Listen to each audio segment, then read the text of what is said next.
Hi hello नमस्कार, मी वृषाली. तर संध्याकाळच्या वेळेला असं छान देवाला दिवा लावला आणि मग वातावरण बघितलं बाहेर जाऊन. तर इकडे असं आभाळ भरून आलं होतं आणि पावसाचं वातावरण झालं होतं. काही ठिकाणी ढग असे नुसते होते, पण काही ठिकाणी इतकं गच्च भरलं होतं की कधी पण हा पाऊस जोरात कोसळायला चालू करेल.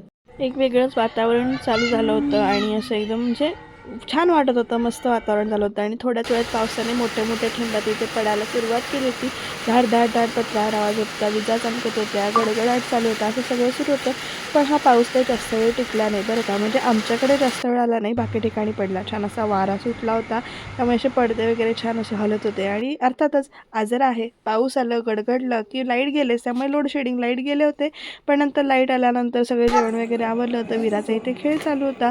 ती भाजी ठेवण्याचे डबे घेतले कशात होते मी, ठेवणार त्याच्यामध्ये ते? माझं बघून भाजी ठेवत होती. एवढे सारे कपडे घडी करून ठेवायचे होते, पण कंटाळा पण आला होता. पण काम तर केलंच पाहिजे. तर इकडे विरा बघून माझ्याजवळ खेळायला आली होती.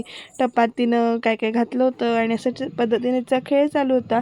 वातावरणात बदल झाला होता, थंड वारा सुटला होता, त्यामुळे फॅन कमी लागला. पण असं एकदमच वातावरण बदलून गेलं होतं. खूप मोठा पाऊस पडला असता तर बरं वाटलं असतं, पण पाऊस काय झालं नाही. छान असं वातावरण झालं होतं. सगळं जेवण वगैरे आवरलं होतं.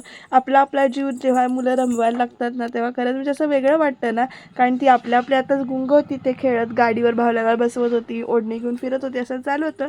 आणि तुम्ही मला फॉलो करायला विसरू नका. व्लॉग्स आवडत असेल तर प्लीज कमेंट करा, जरा मोटिवेशन मिळेल. कारण मोटिवेशनची गरज आहे. कंटिन्युटी राहण्यासाठी तुमची मदत आहे. तर प्लीज फॉलो करा, कमेंट करा आणि असंच प्रेम द्या. Thank you so much. बाय.